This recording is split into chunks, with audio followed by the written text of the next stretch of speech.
Olá, pessoal! Nós somos a Amora Vanucci, Ellen Coimbra e Maria Clara Prachetes. Nós somos do curso de Engenharia de Minas da UFMG e essa é uma apresentação do seminário da disciplina de Economia de Recursos Não Renováveis. O tema do nosso trabalho é Barreiras Comerciais e Mineração. Então, vamos começar.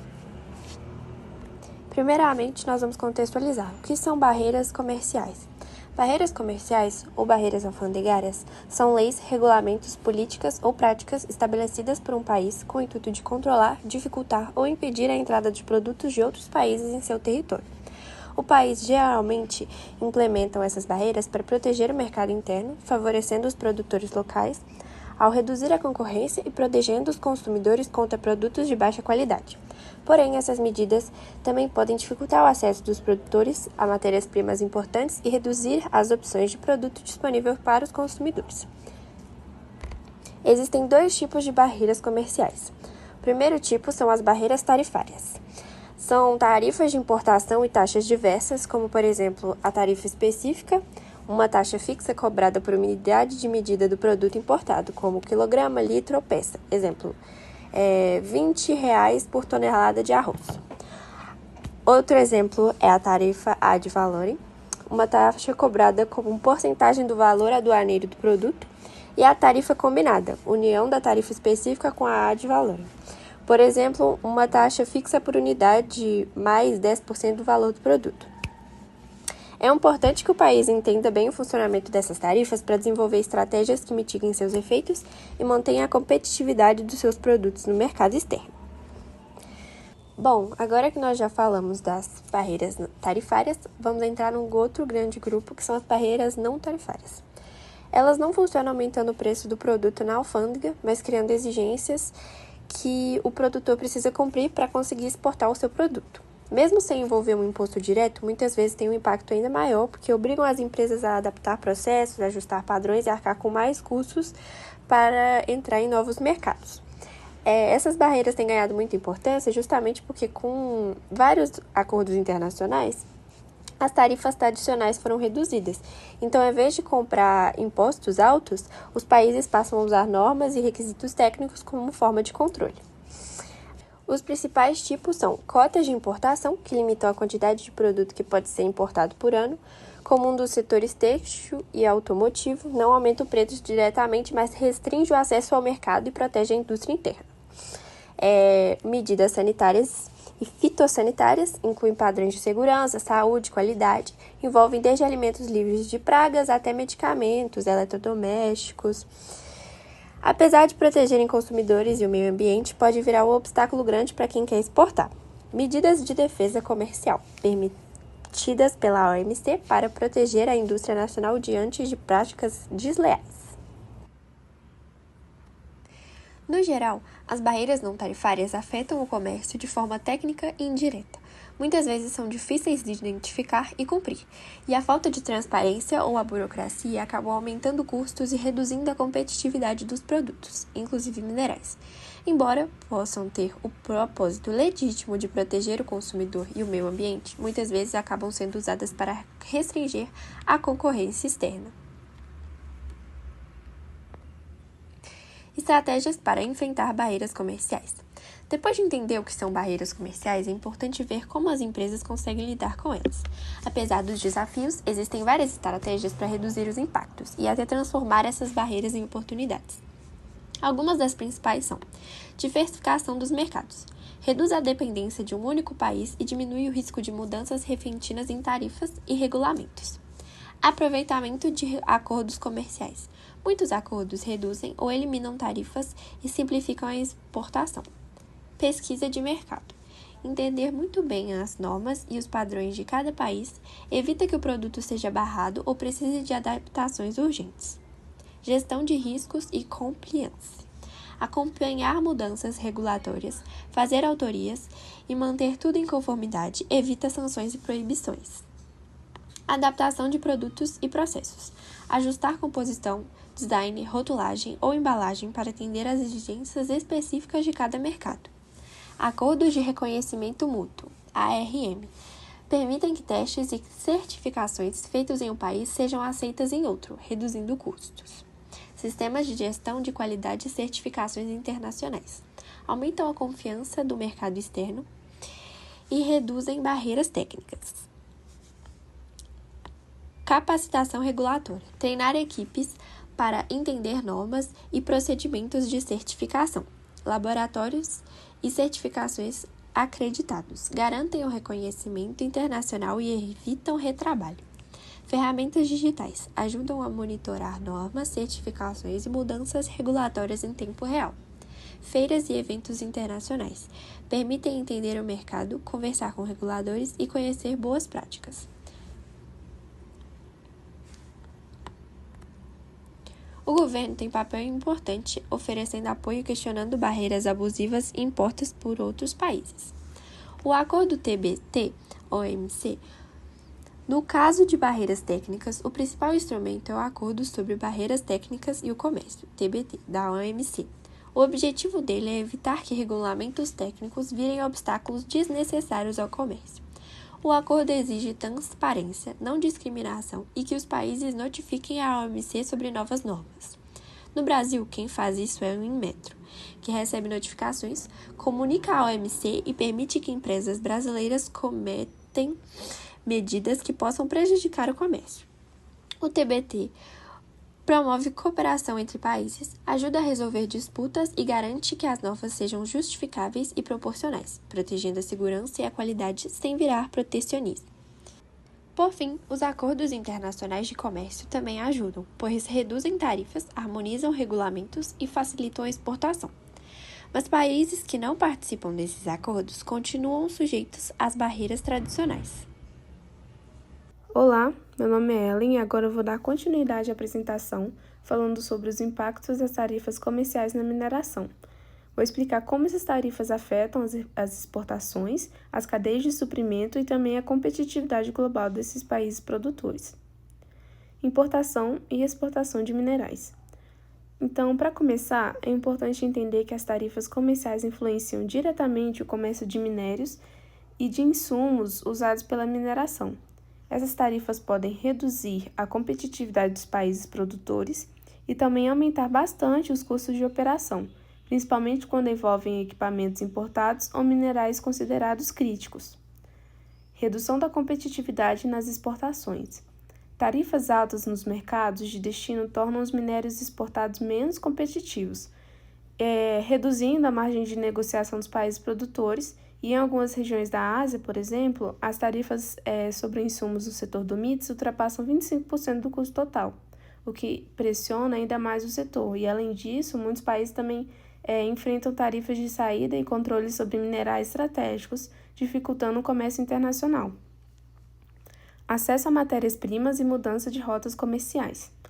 Quando o país impõe tarifas elevadas, os compradores tendem a buscar novos fornecedores, o que obriga os produtores a mudar rotas logísticas, negociar preços ou até conceder descontos. E, em certos casos, isso até incentiva o processo interno de minério, que pode ser uma oportunidade, mas depende de investimentos e capacidade técnica. Tarifas e minerais estratégicos. Minérios como lítio, nióbios e terras raras estão cada vez mais sujeitos a tarifas e restrições. E, embora a tarifa média para esses minerais tenha sido cerca de 4% em 2022, o número de restrições está aumentando, e isso altera a geopolítica do setor e faz surgir novas cadeias de suprimentos e blocos comerciais. Influência nas cadeias de suprimentos. As tarifas afetam não só o minério, mas todas as etapas das cadeias de suprimento de mineração, desde máquinas e tecnologia até transporte e serviços especializados. Custos de capital e operação.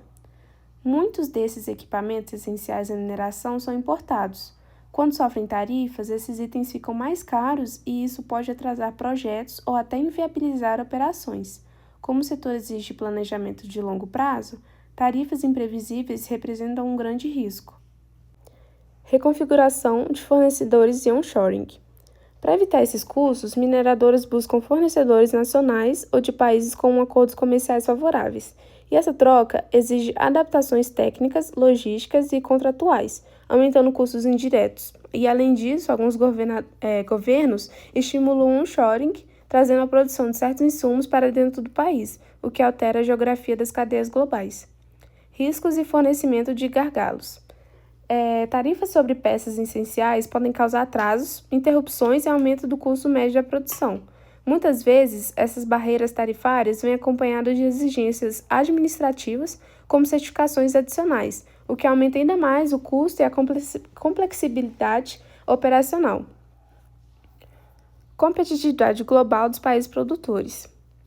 As tarifas influenciam diretamente a posição dos países no mercado global, afetando custos, acesso ao mercado e também a atração de investimentos. Custos de produção e barreiras. Países que enfrentam tarifas elevadas ou dependem de insumos caros ficam em desvantagem em relação a concorrentes com regimes tarifários mais favoráveis. E em algumas regiões da Ásia, tarifas e encargos chegam a adicionar mais de 30% ao custo de equipamentos do setor do MITS, prejudicando toda a cadeia. Incerteza reguladora e investimento estrangeiro.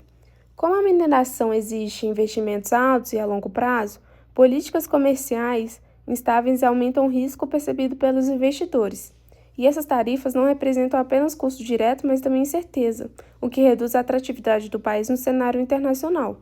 Papel na cadeia de valor e agregação de valor. Com a crescente demanda por minerais estratégicos, países que agregam valor, como processar ou refinar minério internamente, ganham maior competitividade, já que aqueles que se limitam a exportar matéria-prima podem perder espaço nas cadeias globais. E tarifas podem estimular a industrialização, mas também podem criar barreiras se elevarem o custo de processamento. Eu sou a Maria Clara, eu vou dar continuidade à nossa apresentação sobre barreiras comerciais na mineração, agora falando sobre a regulamentação de tarifas no setor da mineração. Para compreender melhor o nosso tema, a gente tem que ter em percepção que o setor de mineração é uma área fundamental para o desenvolvimento econômico, mas também acarreta diversos impactos ambientais e sociais. Nesse contexto, as tarifas surgem como um mecanismo para equilibrar 3 aspectos: a economia, o meio ambiente e a justiça social.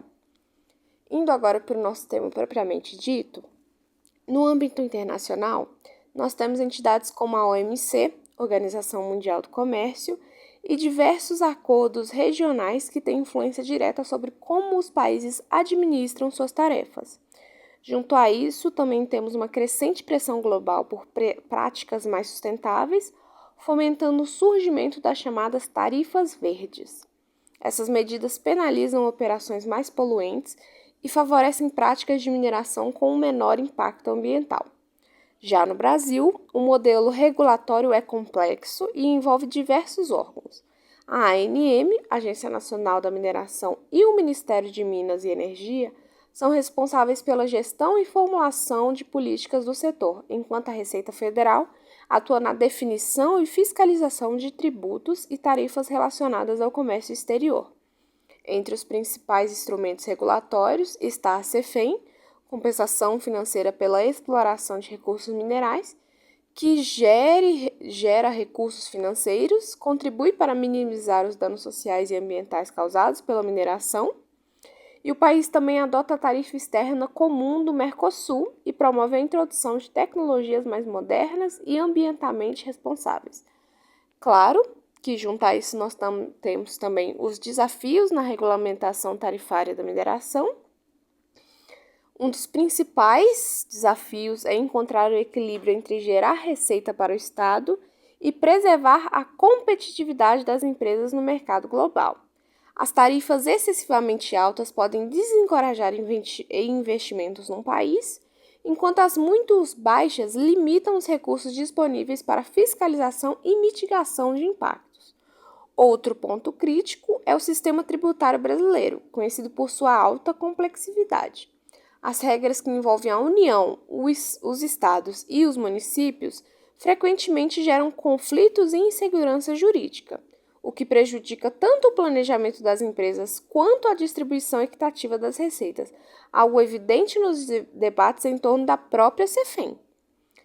Agora, do ponto de vista ambiental, outro desafio importante é estabelecer tarifas que realmente incentivam a sustentabilidade sem inviabilizar a atividade econômica. Para isso são necessários dados técnicos precisos, uma fiscalização eficiente e políticas públicas extremamente bem estruturadas, fatores que ainda não são suficientemente desenvolvidos no cenário nacional. Agora, com o avanço da mineração 4.0, que introduz novas tecnologias que demandam adaptações legislativas constantes, caso as tarifas não acompanhem essas mudanças, podem surgir obstáculos à inovação necessária para aumentar a sustentabilidade e produtividade do setor. Agora, qual é o futuro das tarifas no setor? No futuro, as crescentes demandas globais por minerais estratégicos, como o lítio, o nióbio e as terras raras, e a transição energética, reforçam ainda mais o papel crítico das tarifas. Para que a mineração continue sendo uma alavanca para o desenvolvimento do país, será indispensável implementar políticas tarifárias modernas, equilibradas e sustentáveis. No resumo, a regulamentação tarifária na mineração vai muito além de questões técnicas. É peça-chave para assegurar o uso responsável e eficiente dos recursos naturais no Brasil. Assim, alinhar o setor às demandas globais por sustentabilidade e inovação será essencial para garantir seu papel estratégico na economia nacional e internacional. Muito obrigada a todos pela atenção.